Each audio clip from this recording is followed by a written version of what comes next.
Hey everyone, it's Ryan with SacramentoAppraisalBlog.com, and I wanted to show you how to make a template to make quick graphs. Okay, I've done tutorials before where I show you how to make a graph with multiple layers of data. Okay, and so maybe an appraiser or you're an agent and you just want to tell the story of value in a more visual way. It would take a long time if we were making graphs like this from scratch every single time we make them. And so I want to show you my system to make them quickly and to make them pretty and to make them work for me. Okay, these graphs serve me and hopefully they serve clients and help enhance what I'm doing as a real estate professional. So anyway, like here's a graph.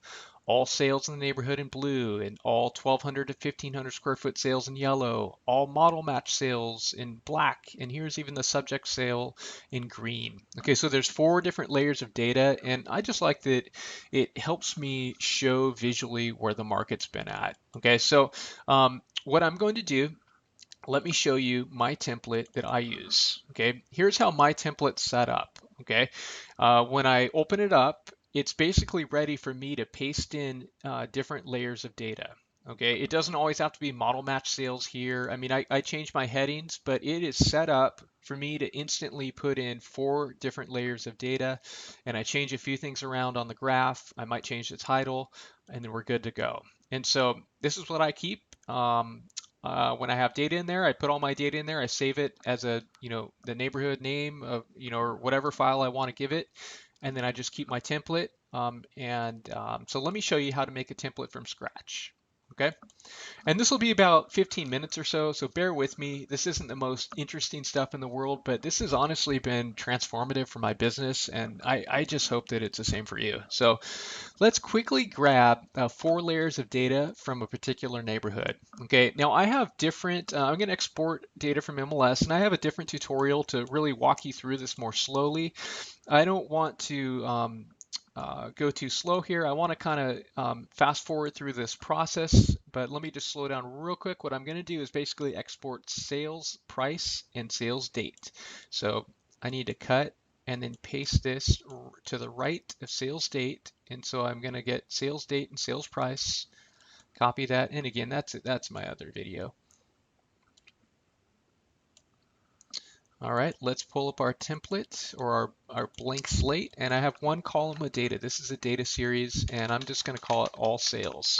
To the column to the right, I just use that to label it. Okay, labeling comes in really handy because it's really easy to forget when we're working with a lot of data, what column is what. And so let's look in the same neighborhood. Let's grab a different layer of data, maybe 3,000 to 4,000 square foot sales.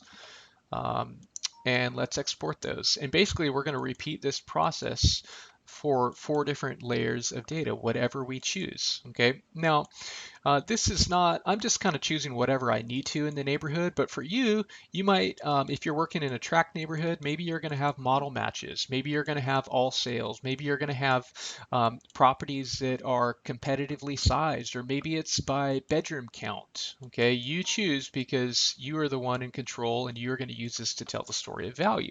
So 3,000, 4,000 square feet, all sales there. Let's go grab a different layer of data now. Okay, let's see, we'll go back to export options. All right, how about 1,800 to 2,300 square feet? All right, and sometimes we make graphs and by the end of it we think, gosh, that just doesn't work. And I think we have to be honest at times, and when we see that, and just make the judgment call that, hey, I'm not going to use this graph in my appraisal report because I think it's confusing.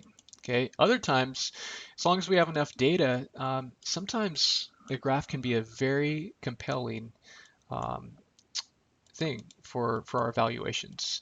So 1,800 to 2,300 square feet.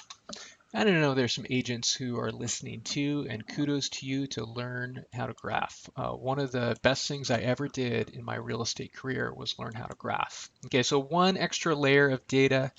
Let's go on the lower end, 1,200 to 1,500 square feet. Okay. And it doesn't really matter what I'm choosing. I just need my column set up. I'm actually going to strip out this data eventually, and it'll look very blank, just like I showed you my template in the beginning. Just for right now, we just want to kind of have things set up, which will make sense in a few. Okay, so cut and paste. Let's get that there. Okay, open that up. Voila. And we said 1,200 to 1,500 square feet. All right, we got that. Let's save the file just in case something happens. Let's save it as template example and save that to my desktop. All right, here's why I love numeric. Now, in the past, I've shown you how to use Excel. The reason why I use numeric for these quick graphs, I just find it more intuitive. It's easy to use. I find that Excel is really well known, but honestly, here's my judgment. I think it's clunky at times. I think it's difficult to navigate around, and I just find that numeric as a freeware version of Excel, completely free online, I've been using it for almost 10 years. I just really, really enjoy it. Okay. If you can do the same thing in Excel, great. I'm sorry if everything here doesn't work in Excel, but this is a tutorial. I want to show you how I make graphs, and that happens to be with numeric. So anyway, I'm going to hold down my mouse and I'm going to highlight both of these columns. I'm going to push Control so I can highlight other columns, and I'm grabbing all of this data, and all I have to do is go to the Insert a Chart icon. Click that, and then here's what my graph would look like. Okay, I can click Insert, then I hold down my mouse, left click, and then here's what the graph looks like. Now, I think that looks really bad, and so let me show you kind of how I would spruce it up, and some things to do with the graph. So first I'm going to put a title on it. My template, I just want it to say neighborhood market trends. And I can change the template title anytime I want. I would probably do that when I'm working a particular neighborhood. I'm probably going to say, the Rosemont neighborhood market trends. Okay. I'm going to put a title at the bottom with my blog because I always want people to know where the graphs come from. Okay. Let me change some of the colors here. I really don't, I don't like the gray in the background. I've learned from Jonathan Miller and Joe Lynch. They've definitely helped me over the years to grow in my presentation. And white is just better. I'm fully convinced of that. It's easier on the eyes. So the x-axis, I like to have an axis line at the top, so I just added one. I like to add a label at the bottom because I want my graph to communicate very clearly about the dates involved. Okay, so I added that. I like to add an axis uh, line, a y-axis on the side. Okay, and that's just me. If you don't like that, that's fine. Then don't do it. So I want to communicate clearly though too what we're looking at. So reported price in MLS, and I'm going to put single family detached sales. Okay, that way people know that we're not looking at condos. Okay, it's very clear what we are and aren't looking at. And let me change here. There's too much space. My MLS, we start our data on October 24th, 2008. I want to get rid of this blank space on the left and right. And let's see, it's December 15th, 2017 today. All right, so here's what we need to do. Here are all the series that we have. And so you can see that this plots A and B column, the A and B column. That's all sales. This is why I labeled it. So here's the name. I can highlight that, delete it, and say all sales. Okay, let's go to the next series. And this is D and E. You'll see, okay, that was called 3,000 to 4,000 square feet sales. Oops. Okay, so I've labeled that. Okay, and I push tab and then it gets me out of there. Here is the next series, 1,800 to 2,300 square feet sales. Okay, and here's the next one, the last one, 1,200 to 1,500 square foot sales. Now this is what your template will say by default, because watch, I'm going to go to plot, I'm going to say insert a legend, and I'm going to put that legend at the very bottom. Okay, so let me just show you kind of what that looks like right now. We're going to make this pretty, it's pretty ugly right now, but you can see in the legend, it has all of my titles. Okay, so let's log back in. I double click there and go to all sales. I want to make sure that I'm using all diamonds or all circles. That's kind of how I roll. I don't want, squares and, um, different shapes. I want all my data to sort of look consistent. Okay, so for me, I like to use a lighter color, usually a lighter blue or so, for the data that has the most, okay, because it serves as a backdrop. Okay, you have to mess around with the colors and figure out what's easiest on the eyes. Okay, that's just simply one thing you're going to have to do, and we just always have to ask: does this communicate well? Is it going to be confusing for people who are colorblind? Okay, and so just always keep that in mind. And so basically, what I've done, I've chosen all circles and I've chosen some different colors. I haven't done this very carefully, but watch, we push apply. That's a lot better than it was. I honestly think that these two colors are clashing, so we could probably change that if we wanted to. One last thing that I would add under all sales, I'm going to go add a trend line so that the trend line is always there. Okay, and the thing is, I added the trend line under all sales because that's your first column of data. Sometimes I only have one column of data that I'm working with. And so by default, whenever I paste this data into my template will recognize that there's going to be a trend line there. Okay. I'm pretty sure. If I'm wrong, I'll let you know in a minute. Um, so anyway, one of the things with trend lines, we have to play around with it and make it, look like what we want it to look like.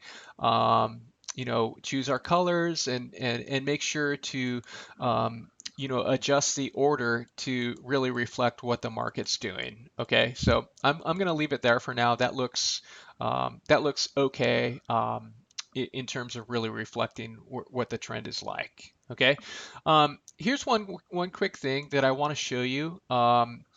Here you have this graph, and what I tend to do in my template, I can right-click on this and go to copy, and then I can paste down here a new graph. Now here's a cool thing. Say I want to only look at a couple of the different columns, a couple of the different series. Let me just delete that one, and let me delete the other one. And I'm actually going to change the color of one of the series because that's really going to clash. Okay, but do you see what I've done? I have these two different graphs right here. I'm going to keep my really busy one up here, but I already have one that just looks at 3,000 to 4,000 square feet compared to everything else. Isn't that cool? And so what I tend to do, I can quickly look at trends and go, gosh, that's a lot of sales. I really don't want to see that much. Let me see from 2015 onward. And major ticks, I'm going to change that to half the year. Okay, great. And you see, so this gives me a little bit of a different picture. And I might keep going on and simply look at my graphs. Let me just look at 2017, okay? And I'm going to change my days because there we go, so that my graph reads a little bit better. But do you see how we get to play around and see what works best? Now I have these in $100,000 increments. Maybe it should be 50,000. Okay, maybe in some neighborhoods we want to go even more refined, or you're working on something that's, looking at millions of dollars, and maybe we want to go 250,000 or 500,000. I mean, we have to decide what's going to work best. Okay, so we have this graph, and if this was a neighborhood, I would save this right now, under the neighborhood name. It would go with all my pictures for whatever appraisal I'm doing. But let's back out and let's make our template right now. Okay. And what I want to do is I'm basically going to erase this data. Okay. And let me go down here, and I'm going to erase these graphs too because I don't need them here. So my template would basically look like this. Now, when I erased that data, it kind of screwed up the X and Y axis. So I double clicked, and let's look at the X axis. You just see these numbers. You're like, wait, where did the dates go? That's really easy to fix. Click on format, go to date. Okay, then you choose whatever date format will work. All right, so you play around with whatever's going to work. I'm going to go to apply. Do you see how that looks better now? Now, it's way too busy down here. So I might only want to show every 2 years, and I can easily do that if I want, by just changing the scale. I think that's 730.5. That's every 2 years. I know these numbers because I make so many graphs, okay? Um, but then we also need to mess with our y-axis because our y-axis looks all jacked up. So I'm just going to put a maximum. I'm just making up a number here, 550,000. And 0, and hopefully in major ticks, 50,000. Okay, and so that way we log in, and here's what our template looks like. All right, this is kind of about what my template looks like. I keep, year by year there. So here's a cool thing. Let's save this. This is our template example. Okay, and I'm going to log out right now, and then you'll see the power of what we have going on here. So say we want to make something in MLS. Okay, I have way too many files up right now. I need to find my desktop again. Okay, great.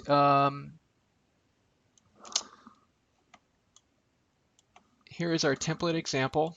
Okay, let me open it up. It looks just like we left it. All right, perfect. So let me pull up MLS and let's get some data in here. All right, you can pull from whatever neighborhood you need to, and that's completely fine. So let's grab all sales here.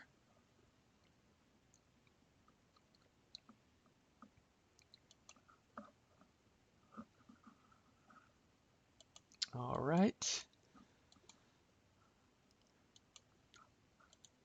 And again, for me, whatever data is going to be the largest, I usually all sales, it's going to go in the first column for me. It just makes sense. But the cool part is that our template, we already have, we've already told it what colors we want and stuff. So I right click and boom, I put that there. Did you see what happened? Okay, remember, we already made the trend line. Okay, and so it's built within the template. It has the color, it had the color of the trend line. And obviously, if you post the data, you might have to mess with the trend line. And remember, you'd go in there, polynomial regression, and you're going to have to mess around with the order and, and try to get it to look like it's supposed to look like a line that really reflects the market. Okay, let's go grab another bit of data.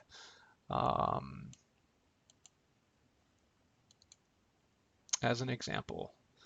Let's see here. Let's do something we haven't done before. Let's just say all 4-bedroom sales. I honestly wouldn't do all 4-bedroom sales, and I think there's so many different sizes of properties with 4 bedrooms that I think this would almost look meaningless on a graph, but I kind of wanted to pull that as an example. Because not every graph is, opening up the holy grail. And I've found, this amazing thing in the market. Sometimes we pull data and go, oh man, that doesn't help me at all. So here, imagine we paste that there. And let me change the color of that. That's a really bad color.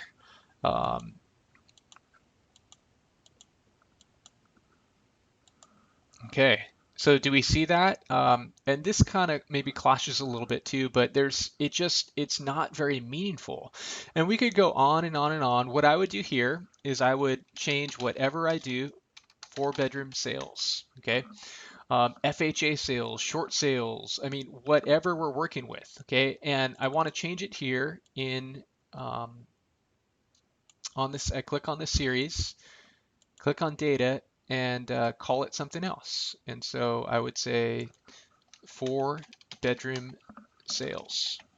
Okay, boom, there we go. And say that's all I wanted to do. And again, I don't like these colors, but that's okay.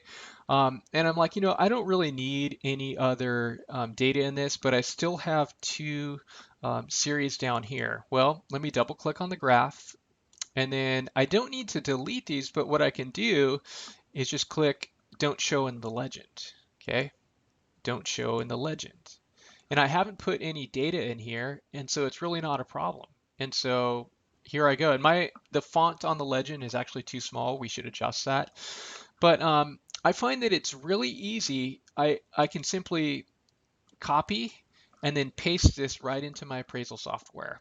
If I want to save it to my desktop, save as image and then as a JPEG, and then I can post it on Twitter or my blog or Facebook or wherever I want. But um, when I get out of here, I would save this as a particular neighborhood name.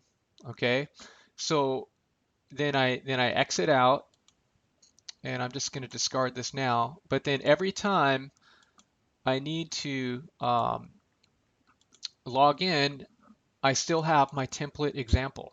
Okay, it is right here. It's ready to go. The only thing you need to do over time, once you refine your image, is you're going to have to change the date manually. Okay, so if it was the 20th today, then obviously I change the 20th, and then once a month, I go in, and then next month I'm going to have to say October 2008 to January 2018.